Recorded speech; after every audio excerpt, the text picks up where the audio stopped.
Hi, my name is Vincent, and at 16 months old, I was diagnosed with severe hemophilia B. And although I've had hemophilia just about all of my life, I've never allowed it to stifle or stop me. Not as a kid, not as an adolescent, teenager, adult. I've just never let it stop me. Eventually, I had to learn how to self-infuse, and it scared me.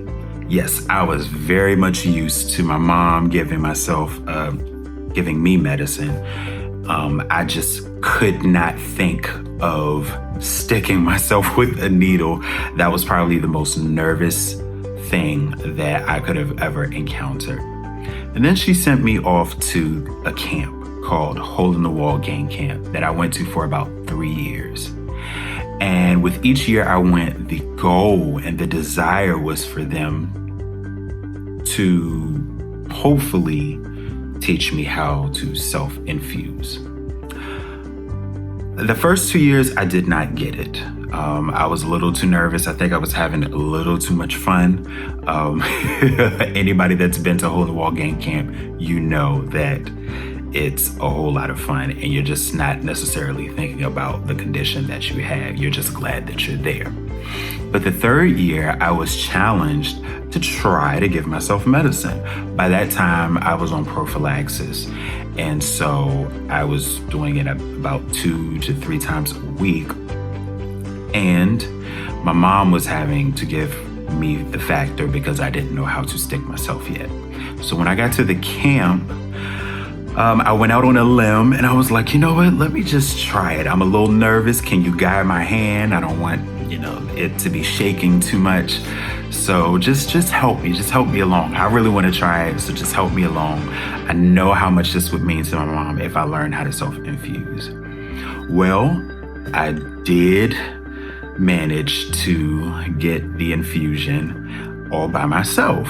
I had a little bit of help because my hand was just shaking out of nervousness, but I eventually was able to do my own infusion, and it was like a badge of honor that could never be erased. By the time I got home, I was like, Mom, I can do it. Don't worry about it. I got it. So literally sometimes all she had to do was take out medicine if I forgot to do it. But of course, as time went on, I had to learn how to take out my own factor the night before so that in the morning I could get up and self-infuse. Once I learned how to self-infuse, I was able to literally grab personal responsibility by the reins and just do it because I knew that that's what I needed to do.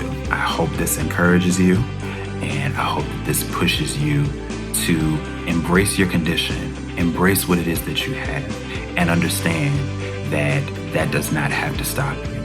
Go after the sport that you want to play. Go after the music that you want to sing. Whatever it is that you choose to do, or whatever it is that you desire to do not let this condition stop you. Hello, everyone. I am going to walk through my infusion process. Hey, that's me, Christian Harris, born and raised in Maryland. I have severe hemophilia B, so this is my dose. So as I unbox, I always like to sort everything out. And this sort of helps me in the cleanup process too, because I like to sort things that'll go in the trash versus things that will go in the recycling, like all the paper products. Now, of course, factor is dosed by weight, and I'm a big guy, so I take a lot of factor. My prescription is for 2 times a week. And as long as I stick to my prescription, I think a lot of us in the community know what it's like sometimes when you end up skipping doses because you're not being a very good hemophiliac. But when I stick to my prescription, I have very little problem with bleeds. So here I've gotten everything unboxed, and I got my alcohol wipes ready to go, take the caps off of my factor, and I'm going to swab each of the top of my vials with an alcohol wipe.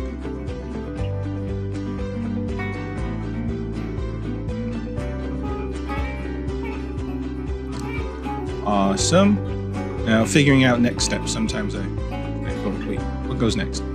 It's the filters. So here I'm opening up one of my filters. The vials all have vacuums on them, so I just plug in the glass syringe that comes with this sterile water for injection and pop that onto the top of the vial, and it sucks the water down. So I'm going to repeat that for the rest of the vials.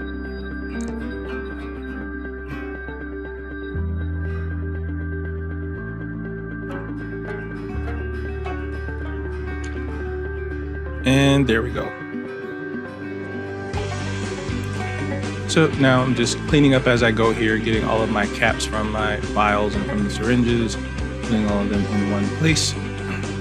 All right, so once I have all of the sterile water inside of the vial, sometimes it takes a little while for the factor to break down, so I just help it along, and I'm checking the bottom of the vial because I can see through it there to make sure the factor inside has broken down. It's also good to tip the vials up and down a few times gently to make sure that any factor that is up around the stopper is also getting constituted into the sterile water. We want to make sure we're getting all of the factor out of those vials.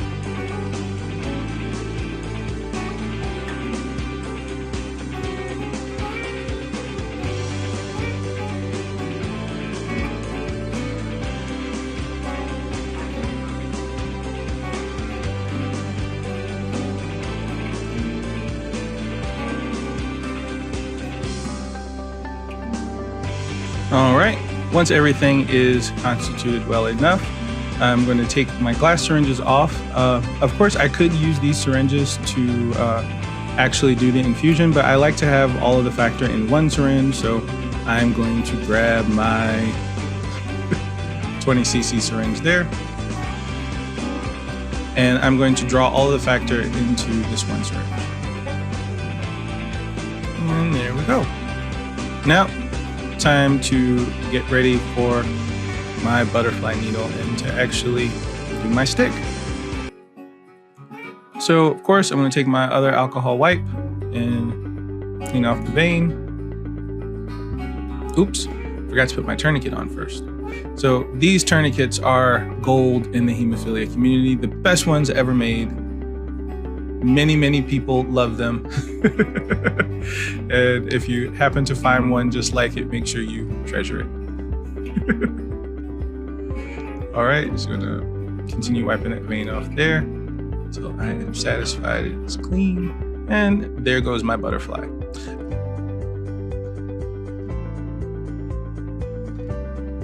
All right, now we are into business. So definitely make sure you are pushing your factor based on the recommendations by how fast or slow you should push your factor. That's nothing I've ever had issues with, but I also do take my time. Usually when I'm doing this, I am watching TV or listening to something, but my phone is kind of occupied right now because that's what I'm recording on.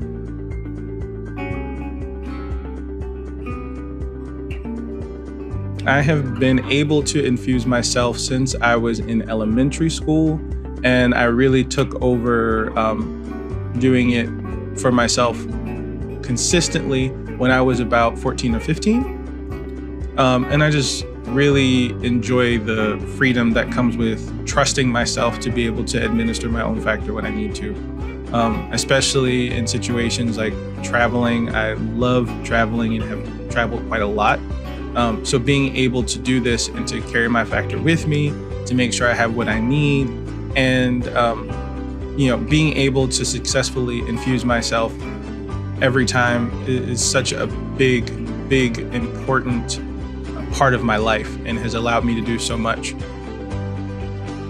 So, hemophilia, it can be a challenge and it can be difficult at times, but it's really just an added responsibility. And if we step up and meet those challenges and own that responsibility, it makes rock stars out of all of us.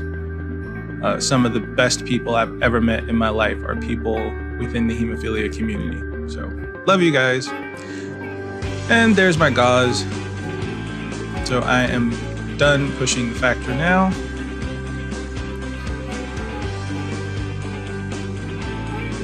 I gently pull out my butterfly And I'm going to apply pressure with that gauze pad to my vein for a while. You can see we're all empty there. The longer you do it, the more you work out maneuvers and tricks for how to move your fingers and hands around to work with one hand when you're pulling the butterfly out and trying to hold the gauze there at the same time. All right, after I've held that on there for a while, it's time for a Band-Aid.